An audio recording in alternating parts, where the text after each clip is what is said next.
What's up, YouTube fam? This is your girl, Mrs. Tony Two Times, and we back with another video.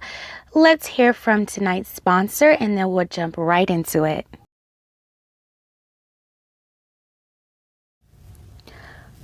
Weave Express Baltimore, home of the $60 sew-ins, located at 3207 Greenmount Avenue in Baltimore, Maryland. They are currently seeking professional, motivated, and experienced weave technicians, braiders, lace connoisseurs to add to their team. A live demo is required. Now, this is a great opportunity with great benefits. Be sure to call 410-485-0104 to inquire today. And there's no booth rent. Make sure you visit them online at www.weaveexpressbaltimore.com. It was the year 1999 when Sirlilar Stokes, who was just 10 years old, interviewed with the Baltimore Sun about receiving a scholarship to assist her in finishing high school and later to attend college.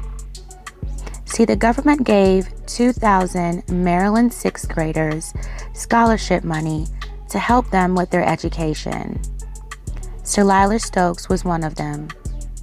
She was interviewed by the reporter from the Baltimore Sun, and she said, "I'm very excited because it means I have a better chance to go to college."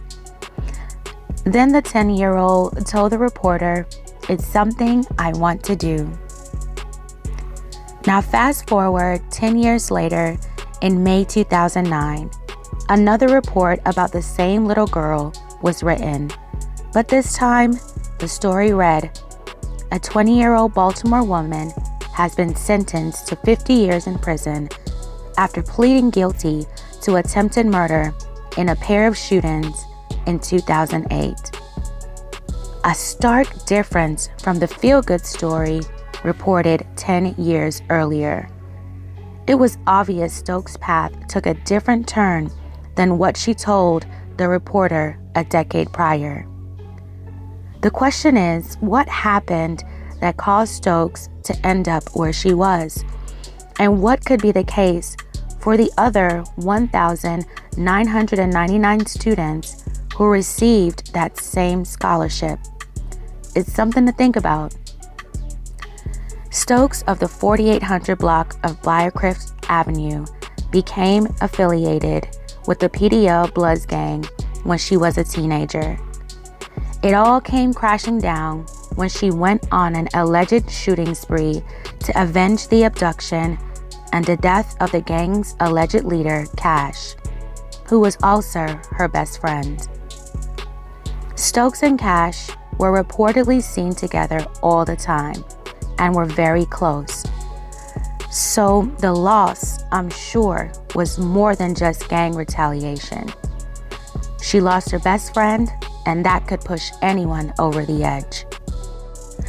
The day after what happened to Cash, Stokes wanted revenge and was determined to get it. Anybody affiliated with the rival gang was a target for Stokes and her crew. An all-out war was launched in retaliation. On a summer night in June around midnight, Stokes and two other gang members drove a white Dodge Charger to the 300 block of South Addison Street in West Baltimore. While fellow gang members waited, Stokes saw a rival gang member, pulled out a blicky, and opened fire, striking the rival gang member in the upper right leg. Immediately after the shooting, Stokes and the two other men drove to the 3000 block of Spalding Avenue and began to fire. According to authorities, she shot at the front of a house on Spalding, striking a man in the chest. They also said that one of the guys with her shot at the back of a home not too far down the street. They were not playing. Anybody affiliated with the opposing side was a target. Another alleged victim of Stokes was an 18-year-old dancer who worked at the 2 o'clock Club on the block in Baltimore. According to investigators, on an early Wednesday morning before sunrise, Stokes, who frequented the club, somehow got the young woman to leave the club with her. She drove the young lady to Robert E. Lee Park, just north of the city line, where the girl was hit up in the back of the head and left for dead. The victim later found her way to a Royal Farms convenience store on Falls Road in Towson to look for help after the attempt on her life. The store employee who saw her called the police, who knew very little other than Stokes' nickname. And the victim was able to tell police the location of where she had been shot. She was taken to Sinai Hospital, where she was in critical condition but survived the attack. Later, police used a nickname to identify Stokes. Further investigation led them to believe that she was the shooter. At the time, police were unaware of any motive for the incident, and they didn't believe it was gang-related. They believed it was over a personal dispute, maybe a disagreement that led to a heated argument. The two were known to have a relationship, but it's unclear if it was platonic or romantic. Prior to these incidents, Stokes had already been convicted of a drug charge a year before and was sentenced to 2 years, all but 2 days suspended. However, that didn't seem to slow her down. It was apparent that by the time she turned 18, Stokes was already knee-deep in the streets. I recently watched an interview with Stokes from 2015, and you can see how much her choices impacted her. She was in her prison attire preparing for a visit from her mom and grandmother, which was very emotional as they gushed over how much they loved each other. Her crimes led her to pleading guilty to 2 counts of attempted murder and other charges after confessing to what she had done in 2008. In May 2009, she was sentenced by a judge to life in prison with all but 50 years suspended. At 18, she was locked up and still out of control.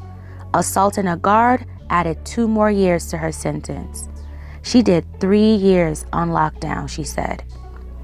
6 years after her conviction, in a 2015 interview, she reflects on her life and realizes that before she gets out of prison, that there's a probability that all of her loved ones would have already passed on. She said that getting locked up is actually what saved her life, and that if it didn't happen, she would have died in the streets for sure. It's truly amazing that no matter what opportunities you may have been given, your environment can still play a part in how your life turns out. The hustling, the money, the fast life may have been more appealing to her at the time. I'm sure at 10 years old, Ms. Stokes saw the world as her oyster and thought of the many possibilities that came with receiving that scholarship back in 1999. She said she was excited because that scholarship meant she had a better chance to go to college, and it was something she wanted to do. That was her response to the reporter back in '99. I'm sure she was filled with hopes and dreams of the opportunity at a better education and later a fulfilling life. Unfortunately, it seems like the street life got to her before that could happen. But hey, that's the Baltimore way. All right, guys, thank you so much for watching this video. If you made it all the way to the end, make sure you give it a thumbs up. Make sure you comment down below, share what you think about this story. Feel free to have a discussion. Make sure you tap that notification bell and hit that subscribe button so you can be up to date with all the new videos. Thank you guys for watching again. This is your girl, Mrs. Tony 2 Times, and I'm out.